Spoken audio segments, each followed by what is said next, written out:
Vamos a revisar cómo realizar mapas de cropletas en QGIS y específicamente nos concentraremos en la selección de diferentes métodos de clasificación para establecer los rangos. Primero que nada, ¿qué es un mapa de cropletas? Un mapa de cropletas es una representación cartográfica que utiliza variaciones de color para representar una variable cuantitativa agregada en áreas geográficas representadas como polígonos, por ejemplo, países, provincias, parroquias, etc. En un mapa de completas se agrupan los valores en rangos en clases, se asignan valores a cada clase y el color indica la magnitud del valor de la variable para cada polígono. En lugar de representar cada valor único de cada polígono con un color diferente, lo que hacemos es agrupar los valores en rangos o clases mediante diferentes métodos y asignamos un color a cada una de las clases. Por ejemplo, tenemos un mapa de incidencia de la pobreza en la provincia de La Suay, en la cual se han agrupado parroquias que tienen valores similares en grupos o clases, en este caso 5 clases, y se asigna un color a cada una de ellas. En QGIS podemos encontrar la función de clasificación para simbología graduada desde las propiedades de la capa. Vamos a encontrar directamente en la pestaña las diferentes formas de simbología y en este caso escogeremos siempre simbología de tipo graduado. Luego, en valor se escogerá el atributo, la columna que tiene la variable que nos interesa representar. Seleccionaremos también la rampa de colores y finalmente el método de clasificación. Como vamos a encontrar aquí, por ejemplo, está en conteos iguales o lo que se llama cuantiles con 5 clases. La selección de estos métodos de clasificación es el objetivo principal de este video. La forma en la que definimos estos rangos afectará fuertemente la representación del mapa, como vamos a ver a continuación. Antes de continuar, es importante recordar qué es un histograma. Un histograma es simplemente un gráfico estadístico que nos permite estudiar la distribución de frecuencias de los datos. Es decir, es un diagrama de barras para variables continuas que nos va a mostrar cuántos datos existe, cuántos elementos existe eh, que tienen un rango de valores determinado. En el histograma que estamos viendo en pantalla, por ejemplo, vemos que hay un valor que está aproximadamente en 22.5, otro valor que está aproximadamente en 40, tres valores aproximadamente en 50. Y luego, según vamos viendo hacia la derecha, la variable cuantitativa, vemos que tenemos barras más altas. Esto quiere decir que tenemos frecuencias altas de estos valores entre 80 y 100% en el caso de esta variable. La altura de la barra representa, por lo tanto, la frecuencia o el conteo de elementos que tienen este valor determinado. La creación de rangos para mapas de cropletas se obtiene dividiendo los elementos de nuestro mapa, nuestros elementos geográficos, según la distribución de valores en el histograma. En este caso, nuestro histograma está dividido en 5 rangos, como podemos ver, uno que va entre aproximadamente 20 a 62.7, otro de 62.7 a 74.5 y así consecutivamente hasta cubrir todo el rango de datos. Hay muchas formas de definir los rangos para la clasificación de los mapas de coropletas. Están los intervalos iguales, los cuantiles, los intervalos naturales o intervalos de Jenks, la desviación estándar y los pretty breaks o intervalos bonitos. Vamos a ver cada uno de estos a continuación. Primero que nada, los intervalos iguales. En el caso de los intervalos iguales, todas las clases tienen el mismo ancho, todos los rangos tienen el mismo ancho, como podemos ver en el histograma de la parte inferior derecha. Es decir, el ancho de cada una de estas clases es exactamente el mismo. Tiene una ventaja de fácil interpretación, como lo vemos en el mapa, Sin embargo, presenta algunas desventajas, pues cada una de las clases o rangos puede tener números diferentes o muy diferentes de elementos. Por ejemplo, la primera clase entre 22 y 37 tiene solamente un elemento, mientras que la última clase de 82 a 96 tiene 35 elementos. Entonces, en algunos casos, dependiendo de la distribución de frecuencias de los datos, puede ser difícil interpretar. Podría llegar a ser que el mapa tenga solamente, todos los elementos del mapa pertenezcan solamente a una o dos clases y sea difícil su interpretación. Incluso pueden quedar clases vacías, rangos sin datos o sin elementos dentro de él. El siguiente método es el método de cuantiles. Aquí la idea es dividir todos los datos en grupos de tal manera que cada grupo tenga el mismo número de datos. Es decir, ordenamos todos los elementos, en este ejemplo, las parroquias de la provincia de La Suay, la 75, la ordenamos de menor a mayor. Y luego le dividimos en 5 grupos de manera que cada uno de los grupos tenga 15 parroquias. Esto es lo que se llaman los cuantiles. Si divido en 5 clases, los llamaremos quintiles, en 4 clases cuartiles, en 10 clases deciles, etc.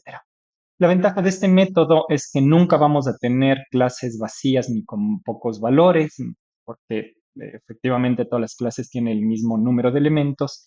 Y la otra ventaja es que son muy útiles para comparar mapas entre sí. Yo puedo comparar un mapa, por ejemplo, de cuantiles de pobreza con un mapa de cuantiles de dotación de servicios. Y voy a poder comparar los dos mapas directamente buscando, por ejemplo, el primer cuantil o el último cuantil.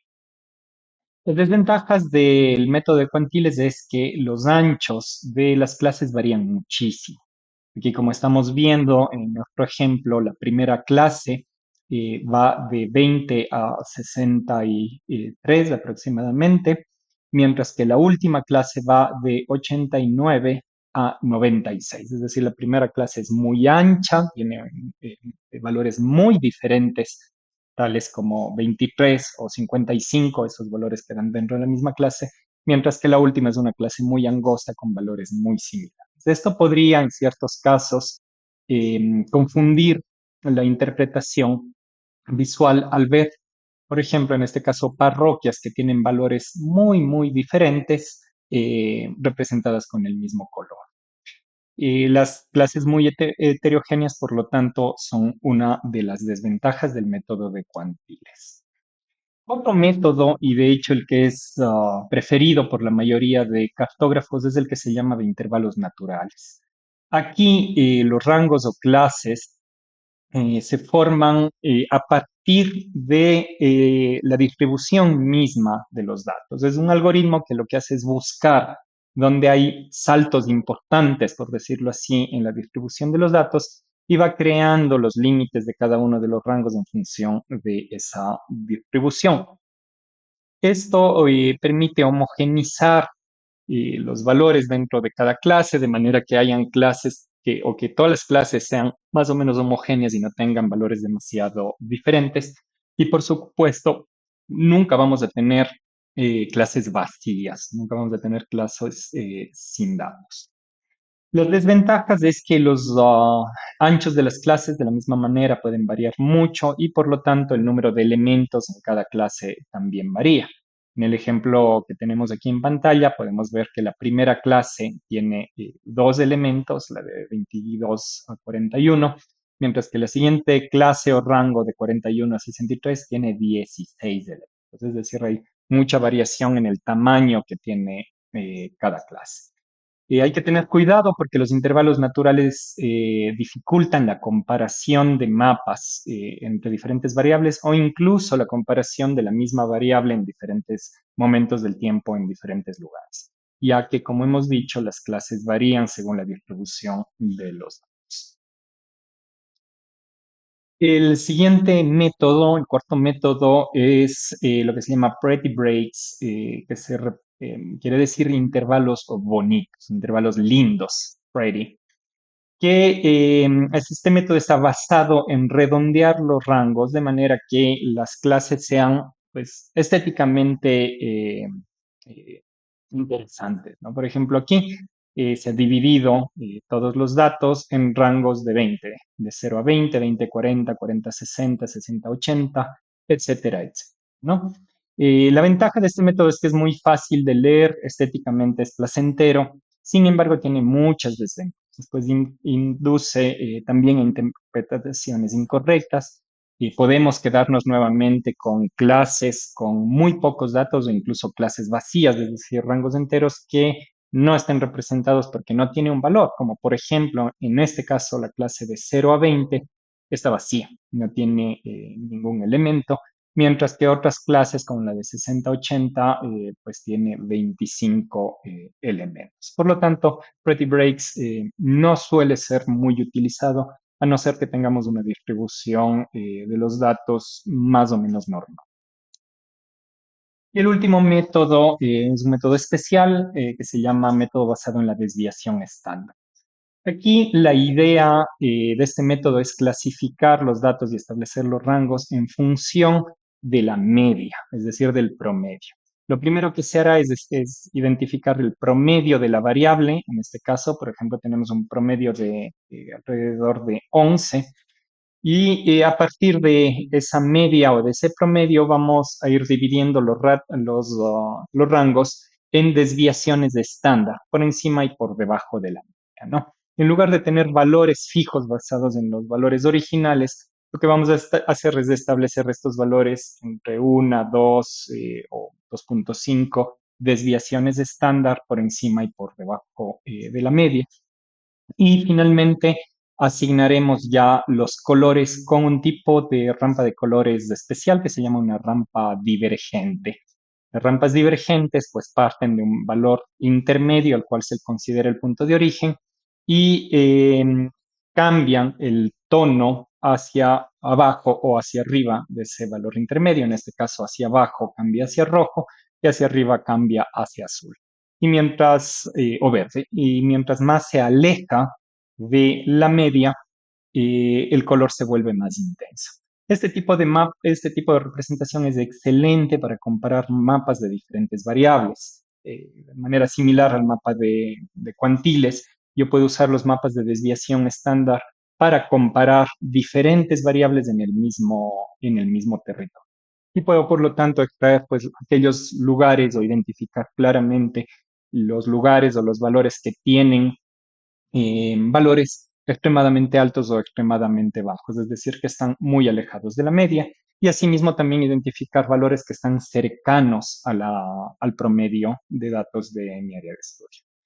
Y tiene también algunas desventajas, es sensible a los valores extremos, y las interpretaciones también suelen ser complicadas, sobre todo cuando hay personas no expertas que puedan leer o que puedan interpretar qué significa que un dato esté a una o dos desviaciones estándar de la media. Y más que una desventaja, una consideración importante que es imprescindible utilizar rampas de colores divergentes, como hemos dicho, para poder hacer una representación adecuada de estos mapas. Como hemos visto, entonces, la forma en la que definimos los rangos afecta fuertemente a la interpretación del mapa. No solo la estrategia, cuantiles, intervalos iguales, intervalos naturales, sino también el número de clases. 5, 8, 10, 15 clases también van a variar la forma en la que se representan los mapas. Los cartógrafos en general suelen escoger valores que van entre 4 y 8 clases diferentes, generalmente prefiriendo 5 clases de forma estándar. Podemos ver aquí ya los 4 ejemplos juntos, exactamente la misma variable, que es la incidencia de pobreza, representando con 4 formas diferentes: Pretty Breaks, cuartiles o quintiles en este caso, intervalos iguales e intervalos naturales. Como podemos ver, cada uno de esos mapas produce de cierta manera un mensaje diferente.